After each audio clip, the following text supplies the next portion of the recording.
வணக்கம். நிறத்தை சினிமா விமர்சனத்துக்கு உங்களை அன்புடன் வரவேற்கின்றேன். இன்று நாம் ஆடு ஜீவிதம் கோட் லைஃப் என்கின்ற மலையாள திரைப்படத்தின் விமர்சனத்தை பார்ப்போம். இந்த படம் ஆக்சுவலாக ஒரு உண்மை கதை. இது ஒரு நாவலாக வெளிவந்துள்ளது. அந்த நாவலை எழுதியவர் பென்யமின் என்பவர். இந்த திரைப்படத்தை அந்த நாவல் தழுவி எடுக்கப்பட்டிருக்கின்றது. இயக்கியவர் பிளெஸ்ஸி என்பவர். இசையமைத்தவர் ஏஆர் ரஹ்மான். அப்புறம் சினிமாட்டோகிராஃபி சுனில் என்பவர்.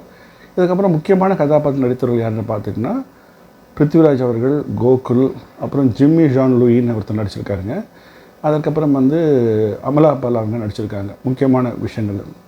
இந்த படத்துடைய கதை என்னவென்று பார்த்தால், இப்போ நம்ம நிறைய பேர் பிழைப்புக்காக சாதாரண கூலி தொழிலாளர்களாக வெளிநாட்டுக்கு போகிறாங்க. அது முக்கியமாக பார்த்திங்கன்னா கேரளாவில் நிறைய அந்த வெஸ்ட் ஏஷியா, அந்த கல்ஃப் கண்ட்ரிஸ்க்கு நிறைய போவாங்க இல்லைங்களா.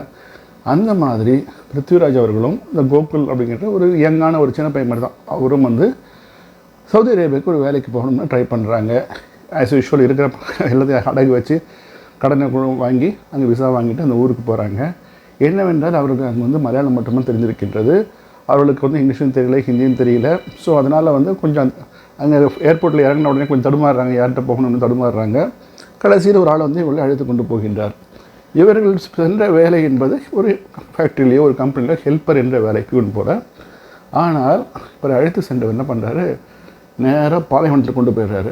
பாலைவனத்தில் கொண்டு போயிட்டு பிருத்திவிராஜை ஒரு இடத்தையும் விட்டுறாரு. ஒரு கூடாரம் மாதிரி விட்டுட்டு அந்த பையனை இன்னொரு இடத்துக்கு கூட்டு போகிறாரு. பிருத்திவிராஜ் கேட்குறாரு, என்ன ஏதோ ரூம்லாம் சொன்னாங்களே அதெல்லாம் இல்லைன்னு கேட்குறாரு. அந்த பாலைவனத்தில் ஒரு கூடாரம் அது மட்டும்தான் இருக்கின்றது. அப்புறம் பார்த்திங்கன்னா செம்மறி ஆடுகள் நிறைய இருக்குது, சில ஒட்டகங்கள் இருக்குது. ஸோ இவருடைய வேலை என்னவென்று பார்த்தால் அந்த ஆடுகளை மேய்ப்பதும் அந்த ஒட்டகங்களை மேய்ப்பதும் தான் இவருடைய வேலையாக தெரிய வருகின்றது. ரொம்ப அதிர்ச்சியாகிறாரு. இல்லை, நான் வேலைக்கு வரலன்னு சொல்கிறாரு. ஆனால் அங்கே பேசுகிற எல்லாருமே அரேபிய மொழியில் பேசுகின்றனர். ஸோ அவங்க பேசுகிறது இவருக்கு புரியல, இவர் பேசும் மலையாளம் அவங்களுக்கு புரியல. அவங்க இந்த சவுக்கெல்லாம் அடித்து இவரை கட்டாயப்படுத்தி வேலை செய்ய வைக்கின்றனர்.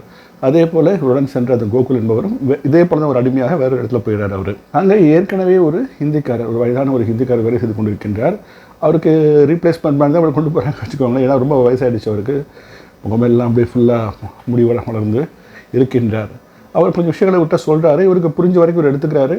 அடித்து அப்புறம் இவருக்கு புரிய வைத்த உடனே இந்த வேலையை இவர் செய்தாக வேண்டும் என்ற கட்டாயம் வருகின்றது. இந்த வேலையை அவர் தொடங்குகின்றார். இது நம்ம நிறைய பேர் கேள்விப்பட்டிருக்கோம். நம்ம ரியல் லைஃப்பில் நான் எனக்கு தெரிஞ்சு கேள்விப்பட்டிருக்கேன். டிரைவர் வேலைன்னு சொல்லி கூட்டு போய் நாங்கள் போய் கொட்டாங்க மேய்க்கிறது, அந்த மாதிரி தள்ளி விட்டுருவாங்க, பாஸ்போர்ட் வாங்கி வச்சுப்பாங்க. அது போன்ற ஒரு உண்மை கதை தான் இது. பெரிய பாலைவனம் பக்கத்தில் ஊர் நகரம் எங்கே இருக்குன்னு தெரியாது. இவரால் தப்பிக்கவும் முடியாது. ஸோ அங்கே அவர் அடிமையாக வாழ தொடங்குகின்றார். தண்ணி கூட பார்த்திங்கன்னா ரேஷன் மாதிரி தான் ஒரு டேங்கில் வச்சுருக்காங்க. தண்ணி கிடையாது. சாப்பாடு பார்த்திங்கன்னா ரொட்டி மாதிரி தராங்க. அது தண்ணியில் முக்கி சாப்பிட்ணும். இது போன்ற ஒரு அடிமை வாழ்க்கையை தொடங்குகின்றார். இதுதான் கதை ஆரம்பிக்கின்றது. இப்போ நம்ம முதல்ல டெக்னிக்கல் ஆஸ்பெக்ட்லாம் பார்த்துட்டு வந்துடுவாங்க. இப்போ டைரக்ஷன் பார்க்கும்போது நான் சொன்னது போல் இது ஒரு நாவல். எப்போவுமே ஒரு கதையை திரைப்படமாக்குவது என்பது ரொம்ப ஈஸி கிடையாதுங்க. ஏன்னா அந்த கதையை நல்லா உள்வாங்கிக்கணும். ஏன்னா விஷுவலைஸ் பண்ணி நம்ம எடுக்கணும் இல்லைங்களா. எல்லா கதையும் நம்ம எழுதிருக்க மாட்டாங்க. ஒரு நாவலை ஃபுல்லாக உள்வாங்கி அதற்கு முயற்சி நிறைய தேவைப்படும். நிறைய ஹார்ட் ஒர்க் பண்ணி அதை விஷுவலைஸ் பண்ணி அதை தர வேண்டும். அந்த வேலையை மிகவும் அற்புதமாக பிளெஸ்ஸி என்பவர் செய்திருக்கின்றார். அற்புதமான டைரக்ஷன் படத்தில். சினிமாட்டோகிராஃபி என்று பார்த்தால் இது ஒரு பெரிய பாலைவனம். பக்கத்தில் ஊரோ நகரமோ எங்கே இருக்குது தெரியாது. இவர்களுக்கு அங்கே போகிறதுக்கு வசதி கிடையாது. அது கடல் மாதிரி, கடல் எப்படி தண்ணியோ அது போல் இந்த பாலைவனத்தில் ஃபுல்லாக மணல். அதை கேமராவில் தத்ரூபமாக காண்பித்திருக்கின்றனர். அந்த கொடுமை, அந்த வெயில், அதுக்கப்புறம் அந்த மாதிரி இவங்க தவிக்கின்ற தவிப்பை மிகவும் அழகாக பல காட்சிகள் எடுத்து காண்பித்திருக்கின்றனர். அதற்கப்புறம் பார்த்திங்கன்னா இசை ஏஆர் ரஹ்மான் அவர்கள். பிஜிஎம் நன்றாக செய்திருக்கின்றார். பாடல்கள் எனக்கு ஓகே தான் தோணுதுங்க. சில கொஞ்சம் பாராட்டுறாங்க. அப்புறம் எனக்கு ஓகே தான் தோணுது. பிஜிஎம் ஓரளவுக்கு நன்றாக செய்திருக்கின்றார். இப்போ விஷுவல் எஃபெக்ட்ஸ் என்று வரும்பொழுது அதில் 1-2 சீன்ஸ் ரொம்ப நன்றாக இருக்கின்றது. எஸ்பெஷலி ஒரு சாண்ட் ஸ்டார்ம் ஒன்று வரும். அதாவது பார்த்திங்கன்னா மணல் புயல் சொல்லுவாங்களா, பாலைவன புயல், அது மாதிரி ஒரு புயல் ஒன்று வரும். அந்த கிராஃபிக்ஸ்லாம் ரொம்ப அழகாக செய்திருக்கின்றனர். அப்படியே ரியலாக பார்க்குற மாதிரி இருக்குது. நல்லா ரொம்ப அருமையாக இருக்கின்றது அது. இதற்கப்புறம் பார்த்தா நமக்கு நடிப்புக்கு வரும். நான் ஏன் நடிப்பை கடைசியாக சொல்கிறேன் அப்படின்னு பார்த்தீங்கன்னா, நடிப்பு இந்த படத்திற்கான ஒரு உயிர் நாடிங்க. அதுதான் பிருத்திவிராஜ் அவர்கள் அந்த பர்டிகுலர் கேரக்டராகவே வாழ்ந்திருக்கின்றார். அப்படியே உருமாறிட்டார். அந்த அந்த இடத்துல இருக்கும்போது போக போக அவருக்கு தண்ணி கிடையாது, ஷேவிங்லாம் கிடையாது இல்லைங்களா. அப்படியே ஜாடிலாம் வளர்ந்து எழுந்து கடைசியில் ஆடு மாதிரி இவரும் உருமுறாரு. ஆடுகிட்ட அப்படி பேசுகிற மாதிரிலாம் பேசுகிறாரு. பேசக்கூட மறந்து போகுது இவருக்கு. அவருடைய தோற்றம், அந்த பாடி லாங்குவேஜ், அது எல்லாமே வந்து அந்த பர்டிகுலர் கேரக்டராக அப்படியே மாறி இருக்கின்றார். இது போன்ற நடிப்பை பிருத்விராஜ் கொடுத்து நான் வேற எங்கேயும் பார்த்ததில்லை. இனிமேலும் இது போல் தருவார் என்பது எனக்கு தெரியவில்லை. அந்த சான்ஸ் கிடைக்கணும் இல்லைங்களா? அதுவும் ரொம்ப அழகாக யூஸ் பண்ணியிருக்காரு. அது வந்து பார்த்திங்கன்னா சில காட்சிகளில் வந்து கண்கள்லேயே வந்து ரொம்ப அற்புதமாக நடிச்சிருக்காருங்க. எஸ்பெஷலி நான் சொல்ல போகும்போது கடைசியில் ஒரு இதை வந்துட்டு தப்பிச்சு போனவங்க அவங்கள வந்து எஜமான் ஒப்படைப்பதற்காக போலீஸில் வைத்திருப்பார்கள். அந்த எஜமான் பார்த்துட்டே வருவாங்க, அந்த ஐடென்டிஃபிகேஷன் பரேட் மாதிரி.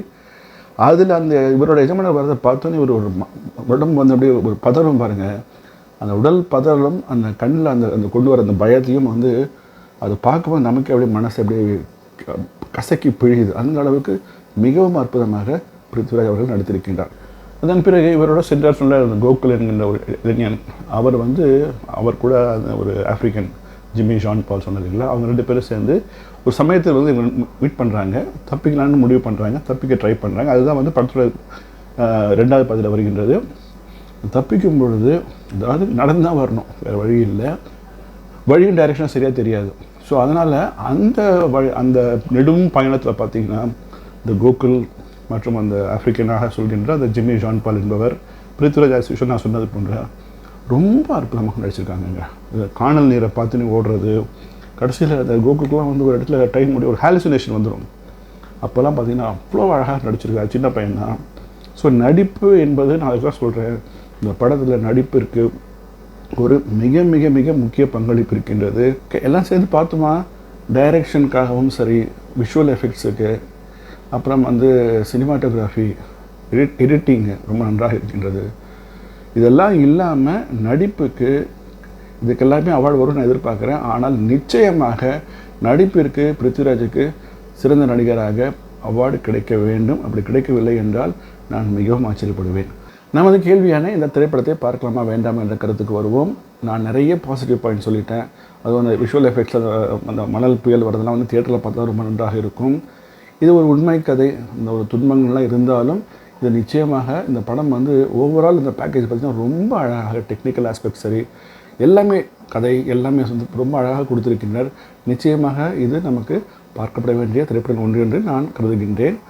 அதிலும் நீங்கள் பிருத்விராஜ் ஃபேனாக இருந்தால் தயவு செஞ்சு மிஸ் பண்ணாதீங்க. நிச்சயம் நீங்கள் போய் பார்த்துருங்க உடனே. இந்த திரைப்படத்தை பற்றி என்னுடைய தனிப்பட்ட கருத்து இதுதான். உங்களுக்கு ஏதாவது சொல்ல வேண்டும் என்றால் கமெண்ட்ஸில் எழுதுங்கள். உங்களை மீண்டும் அடுத்த பதிவில் சந்திக்கின்றேன். தயவு செஞ்சு இந்த வீடியோவை உங்கள் ஃப்ரெண்ட்ஸ்க்கெல்லாம் ஃபார்வர்ட் பண்ணுங்கள். மீண்டும் சந்திக்கும் வரை என்றென்றும் நன்றியுடன் வணக்கம்.